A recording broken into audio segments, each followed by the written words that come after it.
Kita mungkin sudah banyak menerima doktrin bahwa Indonesia berada di jalur strategis dunia, berada di antara dua samudra dan dua benua. Iya, memang Indonesia sangat mungkin menjadi poros maritim dunia. Namun faktanya selama ini pihak yang diuntungkan justru Singapura dan Malaysia di Selat Malaka, sebuah jalur perdagangan dunia paling sibuk di dunia. Lakukan radio cek.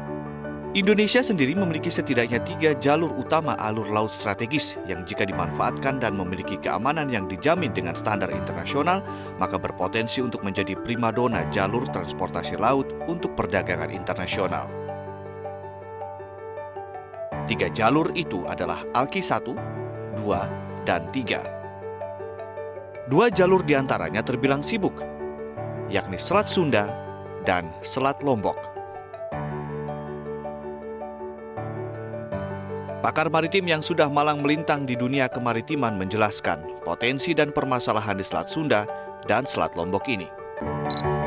Dengan kata lain, Indonesia sebagai negara kepulauan yang sangat besar selama ini telah kehilangan potensi yang sangat luar biasa di Selat Malaka.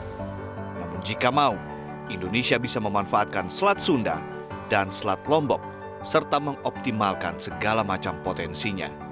Sejauh ini, pemisahan alur laut menjadi solusi penjaminan keamanan dan perlindungan lingkungan di jalur laut internasional. Pemisahan alur laut yang sudah ada dan dinilai berhasil ada di Selat Malaka, yang menghubungkan 3 negara di Asia Tenggara yaitu Malaysia, Singapura, dan Indonesia. Pengelolaannya pun dilakukan oleh 3 negara. Kini pemisahan alur laut atau Traffic Separation Scheme atau TSS mulai diterapkan di Selat Sunda dan juga Selat Lombok. Tak tanggung-tanggung, proses pengajuannya memakan waktu hingga 6 tahun dengan Organisasi Maritim Internasional, IMO. Dan ini merupakan TSS pertama dan satu-satunya di dunia yang diterapkan di negara kepulauan. Assalamualaikum warahmatullahi wabarakatuh. Perkenalkan, nama saya Rahmaini, NIM 2335203. Assalamualaikum warahmatullahi wabarakatuh. Saya Rabiatul Adabi Armanti RC, NIM 2335041. Assalamualaikum warahmatullahi wabarakatuh. Perkenalkan, nama saya Asyifa Azhara dengan NIM 2335018. Assalamualaikum warahmatullahi wabarakatuh. Saya Ananda Putri Farinda, NIM 2435006. Baik, saya akan menjelaskan tentang perairan laut dalam. Perairan laut dalam alur laut Kepulauan Indonesia atau ALKI adalah area laut dalam yang menjadi bagian dari jalur pelayaran dan telah ditetapkan oleh Indonesia untuk diberikan jaminan hak pelayanan dan penerbangan bagi kapal dan pesawat asing secara terus-menerus, langsung, dan secepat mungkin. ALKI dibagi menjadi 3 jalur utama, yaitu ALKI 1, ALKI 2, dan ALKI 3, yang masing-masing melintasi berbagai perairan penting di Indonesia.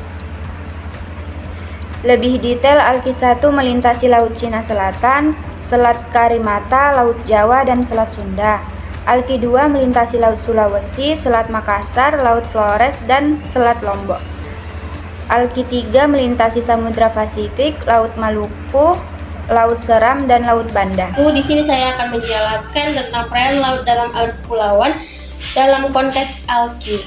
Perairan laut dalam konteks ALKI, meskipun ALKI mencakup perairan dangkal ataupun dalam, tapi tetap saja fokusnya pada jalur pelayaran yang memungkinkan kapal ataupun pesawat asing melintas tanpa adanya hambatan. Dipahami bahwa ALKI bukan hanya tentang perairan dangkal, tapi juga mencakup perairan dalam sebagaimana bagian dari jalur pelayaran yang lebih luas. Dari ALKI adalah menjamin kebebasan pelayaran dan juga penerbangan internasional. ALKI juga memastikan bahwa kapal ataupun pesawat asing dapat melintas di wilayah perairan Indonesia tanpa adanya gangguan ataupun hambatan. Alur laut Kepulauan Indonesia sangat penting karena berfungsi sebagai jalur pelayaran dan juga penerbangan bagi kapal dan juga pesawat asing yang melintas melalui perairan Indonesia. ALKI menghubungkan Samudra Hindia dan juga Samudra Pasifik, menjadikannya jalur strategis bagi perdagangan dan transportasi global. ALKI sangat penting untuk melindungi kedaulatan maritim Indonesia. Mengamankan keamanan maritim. Dengan adanya ALKI, Indonesia memiliki jaminan keamanan maritim di wilayah perairan yang dilalui oleh kapal dan pesawat asing. Melindungi kelautan negara. ALKI juga berfungsi untuk melindungi kedaulatan negara Indonesia atas wilayah perairannya. Implikasi ALKI. ALKI memiliki implikasi penting bagi Indonesia, baik secara hukum, politik, maupun ekonomi. ALKI juga menjadi fokus perhatian bagi negara-negara lain karena dapat mengganggu perekonomian di dunia jika jalur ALKI terganggu. ALKI atau Alur Laut Kepulauan Indonesia adalah alur laut yang ditetapkan sebagai alur untuk pelaksanaan hak lintas alur laut kepulauan berdasarkan Konvensi Hukum Laut Internasional.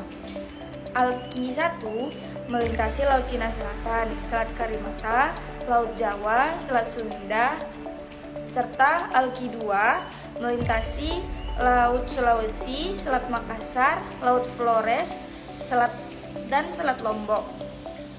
Menurut pendapat saya pula, ALKI atau Alur Laut Kepulauan Indonesia merupakan jalur resmi untuk pelayaran internasional di wilayah Indonesia.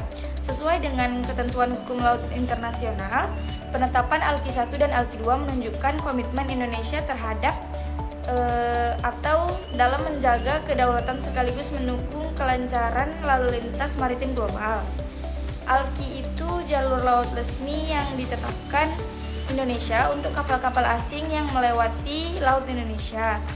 Misalnya ALKI 1 melewati Laut Cina Selatan sampai Selat Sunda.